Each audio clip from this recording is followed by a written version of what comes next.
अस्सलाम वालेकुम नाज़रीन, मैं मोहम्मद असलम हुसैन सियासत की खबरों में आप सबका इस्तकबाल करता हूँ। कौमी दारकूमत दिल्ली में system of air quality and weather forecasting and research के मुताबिक दिल्ली एनसीआर खित्ते में हवा का मियार 283 पर मजमूई एयर क्वालिटी इंडेक्स के साथ आज भी खराब जुमरे में बरकरार है। आज जुमे की सुबह कौमी दारकूमत में एक तरफ हवा का मियार तो दूसरी तरफ कोहर की चादर छाई हुई है। एयर क्वालिटी इंडेक्स गुरुग्राम में 305, नोएडा में 314, दिल्ली यूनिवर्सिटी में 315 और आईआईटी दिल्ली में 256 है। दिल्ली एनसीआर में हवा का मियार जुमेरात की सुबह भी खराब जुमरे में आ गया था, जिसका मजमूई एयर क्वालिटी इंडेक्स 249 था, लेकिन आज इससे कुछ गुना ज्यादा नजर आ रहा है। बाला साहब की शिवसेना की लीडर वनंदा डोंगरे की तरफ से भारत जोड़ो यात्रा के दौरान वीडी सावरकर के खिलाफ मुबैना तौर पर तज़हीक़ आमेज रिमार्क्स करने पर कांग्रेस लीडर राहुल गांधी के खिलाफ शिकायत दर्ज कराई गई है। आज थाने नगर पुलिस स्टेशन में शिकायत दर्ज करवाई गई थी, जिसमें कहा गया है कि गांधी के तबसरे से मुकामी शहरियों के जज्बात को ठेस पहुंची है। आईपीसी की दफ़ा 501-500 के तहत गैर काबिल शिनाख्त जुर्म का मुकदमा दर्ज किया गया है। वादरे के अकोला जिले के वाड़े गांव में एक प्रेस कॉन्फ्रेंस से खिताब करते हुए राहुल गांधी ने सहाफ़ियों को 1920 की बाज़ दस्तावेजात दिखाई और इदा किया कि इनमें वो माफ़ीनामा भी शामिल है जो सावरकर ने अंग्रेज़ों को लिखा था। राहुल गांधी ने अपनी भारत जोड़ो यात्रा के दौरान मीडिया से बात करते हुए कहा कि मैं आखिरी सत्र आपको पढ़कर सुनाता हूं, जिसमें लिखा है कि मैं आपका इंतहाई इताअत गुजार खादिम रहूंगा। इस पर वीडी सावरकर के दस्तखत भी मौजूद हैं। उन्होंने कहा कि सावरकर ने खौफ के मारे इस खत पर दस्तखत किए थे और ऐसा करते हुए उन्होंने महात्मा गांधी, सरदार पटेल, जवाहरलाल नेहरू और जद्दोजहद आज़ादी के दीगर कायदीन से दगाबाजी की थी। राहुल गांधी के वीडी सावरकर के खिलाफ अपने रिमार्क्स के बाद एक तनाज़ा पैदा हो गया है। एक मरतबा फिर हिंदुत्व के नजरिए सास को निशाना बनाया और कहा कि उन्होंने अंग्रेज हुक्मरानों की मदद की थी। रियासत कर्नाटक में बजरंग दल ने हाईकोर्ट में मफाद आमा की एक दरख्वास्त दाखिल करते हुए जामा मस्जिद का तख्लिया कराने का मुतालबा किया है। मफाद आमा की दरख्वास्त में दावा किया गया है कि यह सबूत मौजूद है कि यह मस्जिद पहले हिंदू मंदिर थी। दरख्वास्त में कहा गया है कि जिला मांड्या के श्रीरंगापटना टाउन की तारीखी जामा मस्जिद के अंदर हिंदू भगवानों और मंदिर के ढांचे के आसार मौजूद है, इसलिए इस मस्जिद का फौरी तख्लिया किया जाना चाहिए और हिंदू भक्तों को मस्जिद के अहाते में वाक़ कलियानी यानी रिवायती बौली में डुबकी लगाने की इजाज़त दी जानी चाहिए। बजरंग दल के कारकुनों ने ज्ञानवापी मस्जिद के खुतूत पर इस मस्जिद का दोबारा सर्वे कराने का भी मुतालबा किया। बजरंग दल के रियासती सदर मंजूनाथ ने यह मफाद आमा की दरख्वास्त दाखिल की। मंजूनाथ समेत 108 हनुमान भक्तों ने यह दरख्वास्त दाखिल की है। हुकूमत उत्तर प्रदेश ने ओहदेदारों को गैर मुसल्लमा मदरसों के खिलाफ कानून के मुताबिक कार्रवाई करने की हिदायत जारी की है। जिला मजिस्ट्रेट की जानिब से रियासती हुकूमत को पेश की गई सर्वे रिपोर्ट के मुताबिक रियासत भर में 8441 मदरसे गैर मुसल्लमा हैं। रियासती वजीर अक़लियती बहबूद, मुस्लिम वक्फ और हज धर्मपाल सिंह ने बताया कि उन्होंने ओहदेदारों को हिदायत दी है कि वो तमाम गैर मुसल्लमा मदरसों की फहरिस्त महकमे के पोर्टल पर अपलोड करें और ऐप पर भी इसे अपलोड किया जाए, ताकि वालिदैन को किसी भी मखसूस मदरसे के बारे में दुरुस्त मालूमात हासिल हों और वो अपने बच्चों को गलत इदारों में ना भेजें जहां इन्हें गुमराह किया जा सकता है। बीजेपी रुकन असेंबली राजेश्वर सिंह ने आज चीफ मिनिस्टर उत्तर प्रदेश योगी आदित्यनाथ से अपील की कि वो नफरत अंगेज जराइम से निमटने रियासती क़वानीन में तरमीम करें। उन्होंने दिल्ली में हालिया अरसे में अपने लिव इन पार्टनर्स की जानिब से खातून के बहमाना कत्ल के पेश नज़र लव जिहाद के लिए सख्त तरीन सज़ा की तजवीज़ पेश की है। उन्होंने फास्ट ट्रैक मुकदमा चलाने, मुलजिम को जमानत ना देने, गवाहों को खुद ब खुद खुसूसी तहफ़्फ़ुज़ फराहम करने, इस्मत रेज़ी और कत्ल के लिए सजाए मौत और सिर्फ इस्मत रेज़ी जैसे लव जिहाद केसेस में सजाए उम्र कैद जैसी तरामीम की सिफारिश की। वाज़रे के दाएं बाजू के हिंदू ग्रुप्स और कारकुन मुसलमान मर्दों की जानिब से हिंदू ख्वातीन को शादी के जरिए मुशर्रफ बा इस्लाम करने की कोशिशों के लिए लव जिहाद की इस्तिलाह इस्तेमाल करते हुए इल्ज़ाम लगाने का मौका ढूंढ रहे हैं। राजेश्वर सिंह ने ज़ाब्ता फौजदारी कानून में तरमीमात का मुतालबा करते हुए कहा कि लव जिहाद के केसेस में लालच या तरकीब की तोज़ी को वसी तर बनाने की ज़रूरत है। एलपीजी गैस सिलेंडर से गैस चोरी अब आम बात हो गई है। इस ताल्लुक से लगातार मिल रही शिकायतों को पेश नज़र रखते हुए मरकजी हुकूमत ने एक अहम कदम उठाया है। हुकूमत ने एलपीजी गैस सिलेंडर्स इस्तेमाल करने वाले सारिफिन की सहूलत को देखते हुए सिलेंडर्स में QR कोड लगाने का फैसला किया है। दरअसल अक्सर एलपीजी सारिफिन से ये शिकायत सुनने को मिलती है कि सिलेंडर में 1 से 2 किलो गैस कम रहती है। शिकायत के बावजूद सारिफिन को ये पता नहीं चल पाता है कि इसका असर क्या होता है, लेकिन अब मरकजी हुकूमत ने नए फैसले के बाद चोरी करने वालों का पता भी चलेगा और इसके खिलाफ सख्त कदम भी उठाया जाएगा। मरकजी वजीर बराए पेट्रोलियम और कुदरती गैस हरदीप सिंह पुरी ने इस मामले में मालूमात फराहम करते हुए बताया कि अब LPG गैस सिलेंडर से गैस की चोरी को रोकने के लिए हुकूमत सिलेंडर को QR कोड से लेस करने जा रही है। ये कुछ हद तक आधार कार्ड जैसा होगा। इस QR कोड के जरिए गैस सिलेंडर में मौजूद गैस की ट्रैकिंग बहुत आसान हो जाएगी। इसके साथ ही अगर आप कोई गैस सिलेंडर से गैस की चोरी करता है तो इसे ट्रैक करना भी आसान हो जाएगा। मध्य प्रदेश हाई कोर्ट ने एक अहम हुक्म में रियासती हुकूमत को किसी भी ऐसे शख्स के खिलाफ मजहबी आज़ादी एक्ट 2021 के सेक्शन 10 के तहत कार्रवाई करने पर रोक लगा दी है। हाई कोर्ट ने कहा कि अगर कोई फर्द इस एक्ट के तहत मजहब तब्दील करने का ख्वाहिशमंद है तो इसको मजिस्ट्रेट के सामने बयान देने की जरूरत है। कोर्ट ने डिस्ट्रिक्ट मजिस्ट्रेट के हवाले से इस शख्स को बादियल नजर में गैर आईनी करार दिया है। जस्टिस सोजय पाल और जस्टिस प्रकाश चंद्र गुप्ता की बेंच ने रियासत को मजीद हिदायत दी कि अगर बालिग शहरी अपनी मर्जी से शादी करते हैं तो इनके खिलाफ मुकदमा ना चलाया जाए। उन्होंने 2021 एक्ट की आईनी हैसियत को चैलेंज करने वाली दरख्वास्तों की समाअत करते हुए ये हुक्म जारी किया। गैर कानूनी कानकनी मामले में वज़ीर आला हेमंत सोरेन से ईडी की पूछगछ 5 घंटे तक जारी रही। वज़ीर आला से पूछगछ के लिए 100 सवालात की फहरिस्त तैयार की गई थी। इसके लिए दिल्ली से अफसरान की एक टीम रांची पहुंची। इन सवालात में 1000 करोड़ की गैर कानूनी कानकनी का मामला है। मनी लॉन्ड्रिंग से मुतालिक सवालात शामिल हैं। इसके साथ इनके MLA के नुमाइंदे पंकज मिश्रा के घर से मिले दस्तावेजात के बारे में भी सवालात पूछे जा रहे हैं। वज़ीर आला से ईडी के दफ्तर में पूछगछ की गई। वज़ीर आला के लिए खाना इनके घर से ईडी ऑफिस पहुंचा है। खाने के लिए रोटी, चावल, दाल और सब्जियां भेजी गई थी। ईडी की पूछगछ से पहले सोरेन ने ईडी, मरकजी हुकूमत और गवर्नर को घेरा। सोरेन ने अपने ऊपर लगाए गए इल्जामात की तरदीद की। उन्होंने कहा कि ऐसे समन भेजे जा रहे हैं जैसे मैं मुल्क छोड़ने जा रहा हूं। क्या बतौर वज़ीर आला मैं मुल्क छोड़ सकता हूं? हेमंत सोरेन ने मरकज पर हुकूमत को गिराने की साजिश करने का इल्जाम लगाया है। नफरतंगेज तकरीर केस में समाजवादी पार्टी के सीनियर कायद आजम खान की दरख्वास्त को इलाहाबाद हाई कोर्ट ने खारिज कर दिया है। आजम खान ने हाई कोर्ट में 2019 के मुकदमे की समाअत पर रोक लगाने के लिए दरख्वास्त दायर की थी। आजम खान को एक बड़ा झटका लगा। अब आजम खान वोट भी नहीं डाल सकेंगे।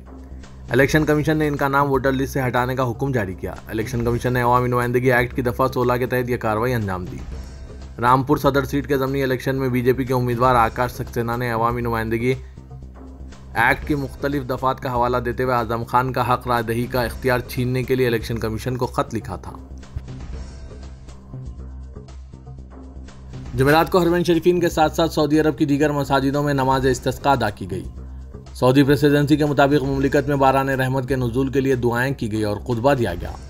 वज़ीर के सऊदी फरमानरवा शाह सलमान ने पीर को पूरे मुल्क के मुसलमानों से अपील की थी कि वो मुमलिकत में बारान रहमत के नुज़ूल के लिए सुन्नत नबी सल्लल्लाहु अलैहि वसल्लम के मुताबिक नमाज इस्तिस्का का एहतमाम करें। उन्होंने बयान जारी करके कहा था कि मुसलमान ज़्यादा से ज़्यादा तौबा व इस्तग़फ़ार करें, अपने गुनाहों पर नादिम हों और अल्लाह ताला से बारान रहमत फौरी तौर पर भेजने की दुआ करें। इनकी इस जज्बाती अपील पर जुमेरात को पूरे सऊदी अरब में नमाज इस्तिस्का अदा की गई और रो रो के दुआएं मांगी गई। नमाजों का सबसे बड़ा इज्तिमा मस्जिद हरम में हुआ, जहां काबतुल्लाह के पहलू में इमाम और खतीब शेख डॉक्टर अब्दुल रहमान अल सुदैस ने इमामत करवाई। बाद अज़ां खुतबा दिया। नायब गवर्नर मक्का मुकरमा शहजादा बदर बिन सलमान और गवर्नरेट के आला अहदेदारों के साथ साथ मक्का मुकरमा के सैकड़ों शहरियों ने इस नमाज में हिस्सा लिया और रब की बारगाह में गिड़गिड़ा कर बारान रहमत के लिए दुआएं की। TRS हुकूमत से 12% मुस्लिम तहफ़्फ़ुज़ात मामले में मुसलमानों को नज़रअंदाज करने के बाद मुस्लिम या अक़लियत बंधु स्कीम को मुतारिफ कराने में टाल मटोल की पॉलिसी इख्तियार करके मुसलमानों को झांसा दिया जा रहा है। सरबराह TRS चंद्रशेखर राव ने 2014 की इंतखाबी मुहिम में इक़्तिदार मिलने के बाद अंदरून 4 माह मुसलमानों को 12% तहफ़्फ़ुज़ात देने का वादा किया था। असेंबली का ख़ुसूसी सेशन तलब करके ST तहफ़्फ़ुज़ात को 6% से तोसी देकर 10% करने और 4% मुस्लिम तहफ़्फ़ुज़ात को 12% तक तोसी देने की करारदाद मंजूर करके मरकज़ को पेश की गई थी। 8 साल होने के बावजूद मुसलमानों से वादा पूरा नहीं किया गया, जबकि मोंगुर ज़मनी इंतख़ाबात से कबल ST तहफ़्फ़ुज़ात को 6% से बढ़ाकर 10% कर देने का जियो जारी कर दिया गया है। तालीमी दाखिलों और सरकारी जायदादों पर तकर्रुरात में ST तबक़ात को 10% तहफ़्फ़ुज़ात फराहम करने और तरक्की में भी इस पर सख्ती से अमल के अहकाम जारी कर दिए गए और हुकाम की जानिब से अमल भी किया जा रहा है।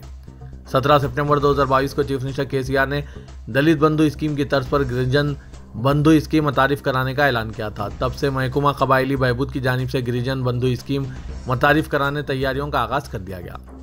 ज़राए के मुजिब कबायली तबक़ात के लिए मख्तस 12 असेंबली हल्कों में गिरिजन बंधु स्कीम को पायलट प्रोजेक्ट के तौर पर मंजूर किया जाएगा।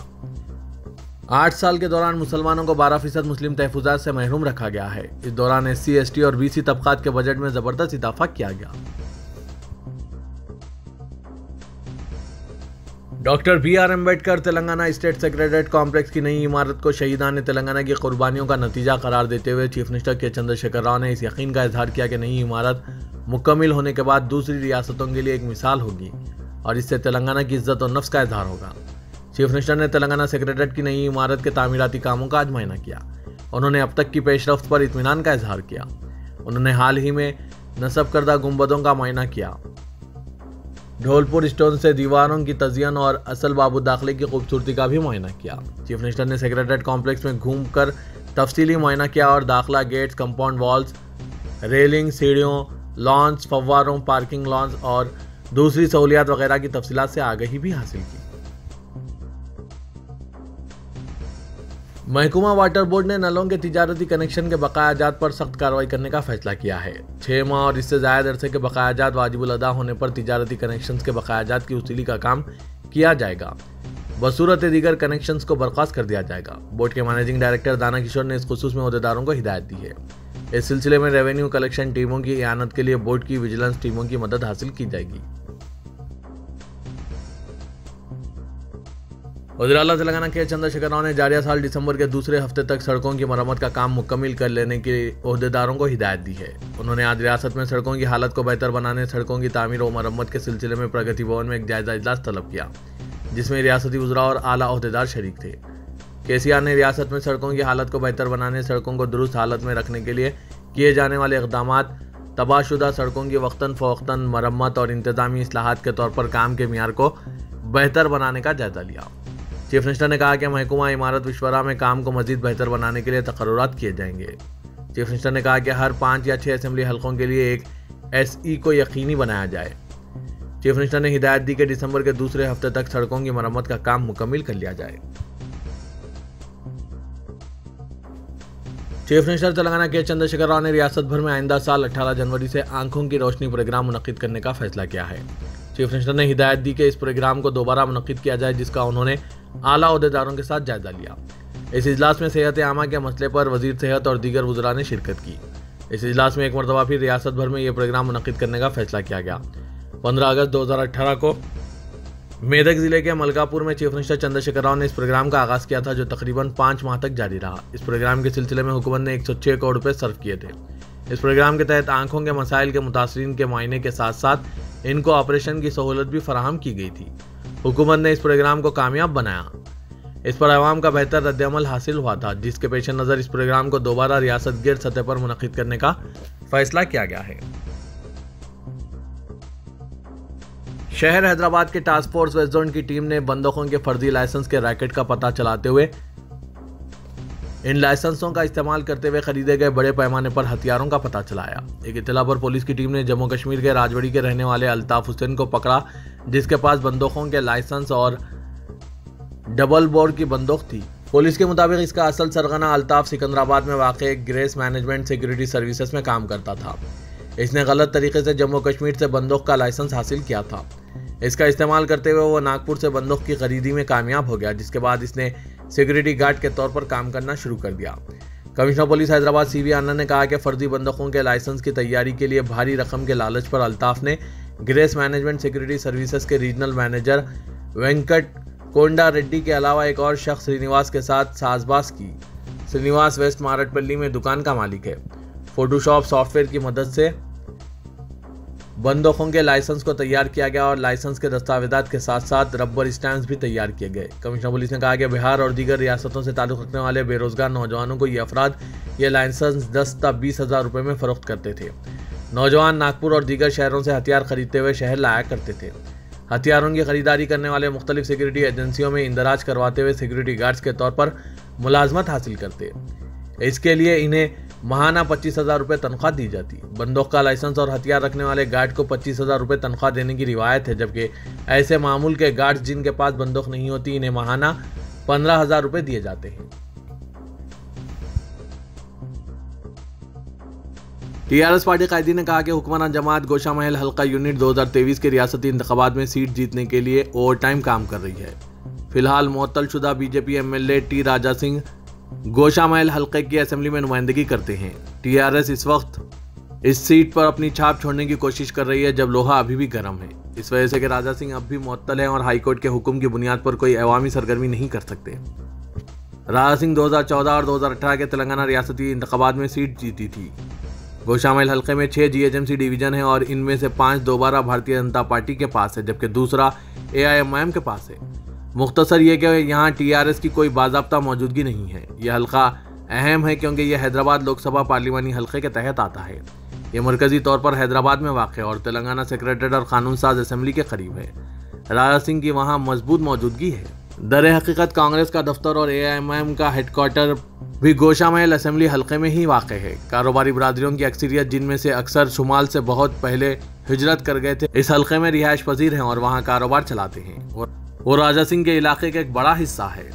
अब बरसर इख्तिदार जमात यहाँ पर एड़ी चोटी का जोर लगा रही है ताकि गोशामहल में टीआरएस की कामयाबी हो सके।